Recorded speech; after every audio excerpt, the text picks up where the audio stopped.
everyone, welcome to my channel.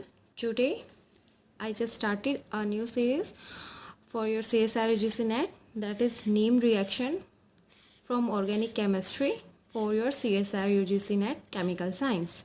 Okay, so my first video is regarding Spiro reaction. First video is regarding Spiro reaction. So in this video I will just cover two reaction from organic chemistry.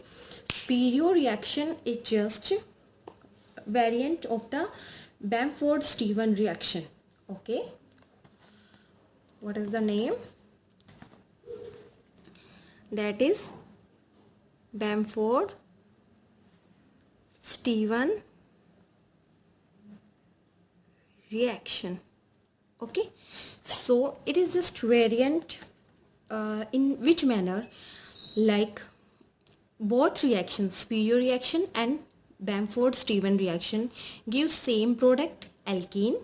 Okay, and there is only slight difference about the weak base and the strong base, only that different. So स्पीरियो reaction जो होगी उसमें हमारा strong base use होता है, और जो बॉम्फोर्ड-स्टीवन reaction होती है उसमें हमारा वीक बेस यूज़ होते हैं रिएक्शन में. सिर्फ इतना डिफरेंस है, और इस डिफरेंस से हमारा प्रोडक्ट भी स्लाइटली थोड़ा सा डिफरेंट आता है. वो क्या आता है वो इस वीडियो में हम देखेंगे, और स्पीरियो रिएक्शन के साथ साथ आपकी बॉम्फोर्ड-स्टीवन रिएक्शन भी हो जाएगी. तो आपको सिर्फ 2-3 पॉइंट याद रखने हैं. स्पीरियो रिएक्शन में एल्कीन फॉर्मेशन होती है, ये काइनेटिक स्टेबल होता है, जिसमें कि जो बॉम्फोर्ड हो गया वो थर्मोडाइनमिक प्रोडक्ट बनेगा उसमें, बट स्पीरियो में काइनेटिकली. और जो स्ट्रॉन्ग बेस होगा वो स्पीरियो में यूज्ड होगा, और वीक बेस बॉम्फोर्ड में यूज़ होगा. Two equivalent of base use होंगे. ठीक है, two equivalent means 2 butyl lithium. Okay, strong base use होगा. अब थ्योरी पार्ट तो मैंने आपको इसको प्रोवाइड करवा रखा है, थ्योरी पार्ट स्पीरियो रिएक्शन का. अब हम डायरेक्ट क्वेश्चन डिस्कस करेंगे स्पीरियो रिएक्शन के. ठीक है, क्योंकि थ्योरी पार्ट हमने बता रखा है, आप वो चेक कर सकते हो. वीडियो मिल जाएगी आपको. थ्योरी पार्ट सिर्फ उन बच्चों के लिए जो अभी एमएससी केमिस्ट्री में है, ना कि उन बच्चों के लिए जो एमएससी केमिस्ट्री पास आउट कर चुके और अभी वो सीएसआईआर नेट की तैयारी कर रहे हैं. ठीक है, तो नॉर्मल है कि जो हमारा स्पीरियो रिएक्शन होती है उसमें कार्बोनिल ग्रुप होता है, और हाइड्रोजन से हमारा क्या बनता है, एल्कीन बनता है. लेकिन जो बीच के प्रोडक्ट हो गए, बीच के लाइक ब्यूटाइल लिथियम जो कि हमारा स्ट्रॉन्ग बेस यूज होता है, उसका क्या इफेक्ट पड़ता है, और जैसे कि हमारा क्वेश्चन क्या आएगा उस टाइप से हम डिस्कस करेंगे हमारे इस वीडियो में. ओके, सो हमारा क्वेश्चन है ये. ठीक है, आप ये लेके चलो कि आपको अभी पता नहीं है आपके एग्ज़ाम में स्पीरियो रिएक्शन है या बॉम्फोर्ड-स्टीवन रिएक्शन है, क्योंकि जो हमारे बेस है वो ब्यूटाइल लिथियम है इसमें.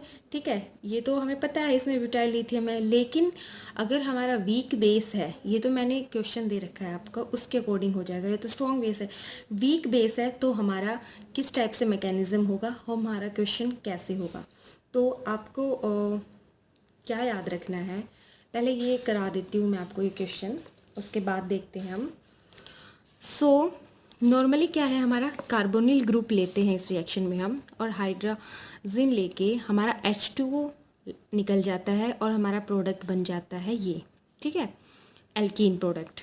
तो इसमें हमारा क्या होगा, हम डायरेक्ट तो एग्ज़ाम में मैकेनिज्म कर नहीं सकते. मैकेनिज्म मैंने आपको करा भी रखा है इस क्वेश्चन का, आप वो चेक कर सकते हो. हमें क्या याद रखना है हमारे एग्ज़ाम के लिए. ठीक है, तो क्या होता है मैकेनिज्म आप चेक कर लेना. डायरेक्ट ट्रिक बता रही हूँ मैं आपको जो आपका क्वेश्चन है वो कैसे अटैम्प्ट करना है. ठीक है, मिथाइल ग्रुप इसमें एक ऐसा है जो कि स्पीरियो रिएक्शन में एज इट इज़ रहेगा.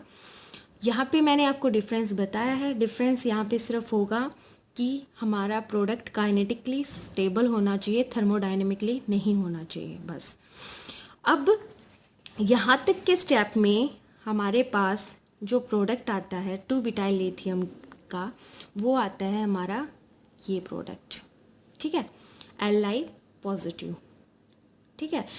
Li पॉजिटिव एक मेटल है, आपको भी पता है लिथियम एक मेटल है, और मिथाइल ग्रुप ये हमारा प्रोडक्ट आ जाता है। मैकेनिज्म, किसका मैकेनिज्म कर लेते हैं हम पहले, जैसे कि हम टोसाइल हाइड्रोजन का मैकेनिज्म कर लिया, उसके बाद 2-ब्यूटाइल लिथियम भी ऐड करने के बाद हमारा ये प्रोडक्ट आता है। उसके बाद हमारे पास क्या है, H3O पॉजिटिव। तो ये क्या है हमारा हाइड्रोलिसिस। हाइड्रोलिसिस के बाद हमारा क्या प्रोडक्ट बनता है वो हमें देखना है, ठीक है। तो हाइड्रोलिसिस के बाद क्या प्रोडक्ट बनता है हमारा, हाइड्रोलिसिस के बाद हमारा, अगर ये मैं आपको बता रही हूँ काइनेटिकली स्टेबल और थर्मोडायनेमिकली स्टेबल प्रोडक्ट के बारे में, जो कि स्पीरियो और बॉम्फर-स्टीवन रिएक्शन में याद रखने की चीज़ है एग्ज़ाम के टाइम पे। तो H3O पॉजिटिव। अब आपके क्वेश्चन में जो थर्ड है, फर्स्ट और सेकंड स्टेप सेम रहेंगे अगर स्पीरियो रिएक्शन है, ठीक है, और बॉम्फर स्टीवन है तो यहाँ पे सिर्फ बेस वीक हो जाएगा और प्रोडक्ट थर्मोडायनेमिकली बनेगा और इसमें काइनेटिकली स्टेबल बनेगा। अब हमें याद क्या रखना है, याद हमें ये रखना है कि जब हमारा ये प्रोडक्ट हाइड्रोलिसिस में है, अब इस क्वेश्चन में तो हमें क्या करना है, हाइड्रोलिसिस में है मतलब Li क्या है, एक पॉजिटिव मेटल है, ठीक है, तो इस पे क्या नेगेटिव चार्ज आ गया, ठीक है, नेगेटिव चार्ज आ गया, और हमारा यहाँ पे H3O है तो हमारा यहाँ पे जो रिएक्शन में है उसमें यहाँ पे पॉजिटिव चार्ज होता है, ठीक है। तो हमारा आंसर क्या बनता है, आंसर हमारा बनता है पॉजिटिव और यहाँ के चार्ज एक बॉन्ड बना देंगे, ठीक है। अब ये हमारा आंसर आ तो गया, लेकिन हमें चेक करना है कि हमारा जो H पॉजिटिव यहाँ से रिमूव हुआ, ठीक है, वो हमारा यहाँ से रिमूव क्यों नहीं हुआ, तो वो इसलिए नहीं हुआ क्योंकि हमें काइनेटिकली स्टेबल प्रोडक्ट चाहिए था, ना कि थर्मोडायनेमिकली स्टेबल। थर्मोडायनेमिकली स्टेबल कब हो जाता, जब हमारा प्रोडक्ट ये आता, ठीक है, ये डबल बॉन्ड किस साइड में आता है, जहाँ पे सब्स्टिट्यूशन एलिमेंट्स ज़्यादा हैं। लेकिन हमारा काइनेटिकली स्टेबल होना चाहिए, तो क्या है, डबल बॉन्ड कहाँ पे आया, जहाँ से हमारा काइनेटिकली स्टेबल हो गया और यहाँ पे सब्स्टिट्यूशन नहीं है, सब्स्टिट्यूशन यहाँ पे है, तो डबल बॉन्ड हमारा यहाँ पे आने के बाद काइनेटिकली स्टेबल हो गया। ये तो नॉर्मल सा क्वेश्चन है जो आपको याद रखना है। नेक्स्ट क्वेश्चन आपको मैं बताती हूँ, लेट मी अब आप हमारा फर्स्ट क्वेश्चन ये लेके चलते हैं, ठीक है। अब हमें कैसे पता चलेगा कि स्पीरियो रिएक्शन है या फिर भाई कि बॉम्फर स्टीवन रिएक्शन है, और ये स्पीरियो रिएक्शन ही है, और हमें जो प्रोडक्ट है वो हमें एल्कीन मिलना है, और हमें एल्कीन मिलना है प्रोडक्ट, और एल्कीन भी काइनेटिकली स्टेबल है या फिर थर्मोडायनेमिक स्टेबल है, क्वेश्चन है ये। तो आपको क्या रिमेंबर करना है कि टोसाइल हाइड्रोजन यूज़ हुआ, ठीक है, टोसाइल हाइड्रोजन यूज़ हुआ, बट इम्पोर्टेंट थिंग क्या हुई, सेम लिथियम यूज़ हुआ, मेटल यूज़ हुआ, मिथाइल लिथियम यूज़ हुआ, ठीक है। और उसके बाद जो कौन सा प्रोडक्ट बताया था मैंने आपको, हाइड्रोलिसिस प्रोडक्ट की जगह कोई और प्रोडक्ट भी यूज़ कर सकते हैं, तो इसने यूज़ किया इथाइल, तो इथाइल वाला प्रोडक्ट फिनाइल के साथ इसने यूज़ कर लिया हमारा, ठीक है। तो अब हमारी रिएक्शन कैसे होगी वो डिफ़र कर जाता है। तो आपको एक ही बात याद रखनी है, ठीक है, क्वेश्चन में कुछ ज़्यादा है ही नहीं, जो भी रिएक्शन होगी वो इसी पार्ट पे अक्कर होगी। आपको पता है क्यों अक्कर होगी, क्योंकि हमारा जो NNHT टोसाइल ग्रुप जो अटैच हुआ है वो यहीं पे अटैच हुआ है, और उसके बाद जो इस पर रिएक्शन होगी, इसका मतलब हमारी जो ग्रुप जो अटैच होगा, जो हमारा डबल बॉन्ड अटैच होगा वो यहीं पे अटैच होगा, और हमारे जो ये और जो भी यहाँ पे बचा है वो सारा रिमूव हो जाएगा, जो भी हमारा, जैसे कि सेम डिटो जो उसमें हमने जो फर्स्ट क्वेश्चन किया था जहाँ पे लिथियम आ जाता है, लिथियम आने के बाद हाइड्रोलिसिस करते हैं और हमारा प्रोडक्ट रिमूव हो जाता है, सेम इसी में वही प्रोडक्ट है, और इसमें हमारा आंसर डबल बॉन्ड यहाँ पे अटैच हो जाता है, ठीक है। यही है, स्ट्रॉन्ग बेस है तो हमारा प्रोडक्ट बन गया। अब सेकंड क्वेश्चन है हमारा ये, तो अब उसमें तो था हमारा मिथाइल ग्रुप यहाँ पे, ठीक है। अब हमारा मिथाइल बी ग्रुप नहीं है, एच भी नहीं है, एच है, मिथाइल ग्रुप है नहीं, तो हम हमारा बॉन्ड हम यहाँ पे भी लगा सकते हैं, हम बॉन्ड यहाँ पे भी लगा सकते हैं, वो हमारी मर्जी है हम कहाँ लगा रहे हैं। ठीक है। अब इसमें हमारा सेम टोसाइल हाइड्रोजन यूज़ किया हमने, N2CO3, ठीक है, सोडियम कार्बोनेट यूज़ किया, तो हमारा प्रोडक्ट क्या आएगा वो हमें देखना है। तो सिंपल सी बात है, स्पीरियो रिएक्शन है क्योंकि NNSTS है।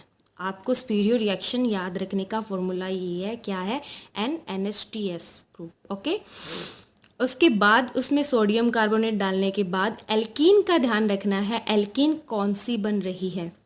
एल्कीन बन गई, फिर उसमें लिथियम मेटल और हाइड्रोलिसिस कर दिया, तो उसके बाद जो उसके लिथियम वाला ग्रुप है वो भी रिमूव हो जाता है। सेम यही प्रोडक्ट बनते हैं। ओके। एक टाइप का क्वेश्चन और देखते हैं हम।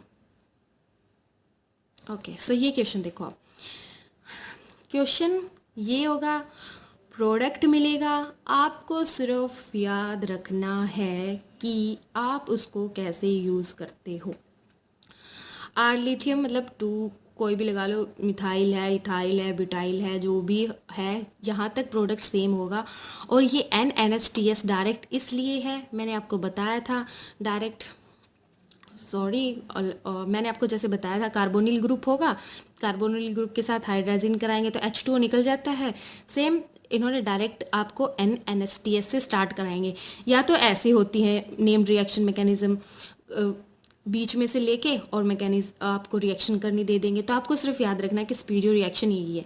उसके बाद लिथियम यूज़ करा तो क्या हुआ, हमारा यहाँ पे बॉन्ड आ गया और हमारे यहाँ पे चार्ज आ गया। चार्ज आने के बाद लिथियम का चार्ज, लिथियम पॉजिटिव हो गया, यहाँ पे हमारा चार्ज आ गया नेगेटिव। उसके बाद हम इसमें जो भी ऐड करेंगे, D2O ऐड किया तो D अटैच हो गया, RX ऐड किया तो R यहाँ पे आके अटैच हो गया, RCOCl यूज़ किया तो COR आके क्लोरीन यहाँ से निकल के यहाँ पे अटैच हो गया।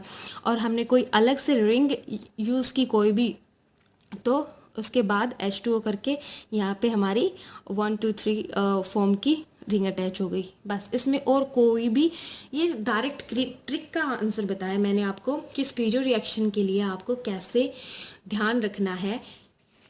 मोस्ट इम्पोर्टेंट है कि ये तो हमें पता है, सबको पता है कि कार्बोनिल ग्रुप से हाइड्रोजन, ये तो नेम्ड रिएक्शन है, तो इसका तो हमें याद है थ्योरी पार्ट। लेकिन हाइड्रोजन के बाद जो हमारा टोसाइल ग्रुप अटैच कर देते हैं और उसके बाद मेटल को ऐड करते हैं, उसके बाद हमारा प्रोडक्ट क्या रहता है, और उसमें उसके बाद भी जो हमारे ऐड होते हैं सब्स्टिट्यूट, लाइक ये RX ऐड हो गया, RCOCl ऐड हो गया, उसके बाद हमारा प्रोडक्ट क्या आता है, सिर्फ यही डिफरेंट है। ठीक है, उसके अलावा कुछ भी इसमें अलग नहीं है।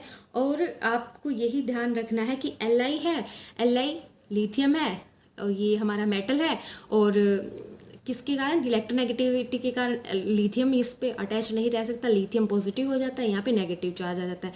यहाँ पे नेगेटिव चार्ज आएगा तो जो पार्ट हम इसमें ऐड कर रहे हैं आपको उसका पॉजिटिव पार्ट यहाँ पे ऐड करना है। इसके अलावा इसमें कोई भी अलग से थ्योरी नहीं है जो आपको रटनी है या आपको क्रैम करनी है, आपको सिर्फ कंसेप्ट समझना है स्पीरियो रिएक्शन का। अब RX है इसमें, तो आपको क्या लगता है, X थोड़ी ना आएगा, X तो हेलोजन ग्रुप लगा के चलो, X अगर X तो हाईली नेगेटिव है तो नेगेटिव नेगेटिव अटैच तो नहीं होंगे, पॉजिटिव ही आएगा ना इसका R इस पे। बस यही है कंसेप्ट किसका, स्पीरियो रिएक्शन का। मैंने अपनी तरफ से आपको समझाने की बहुत कोशिश की, आई होप आपको समझ में आया हो। और thank you so much for watching this video. अगर वीडियो अच्छी लगी हो तो लाइक कर देना और चैनल को सब्सक्राइब कर देना।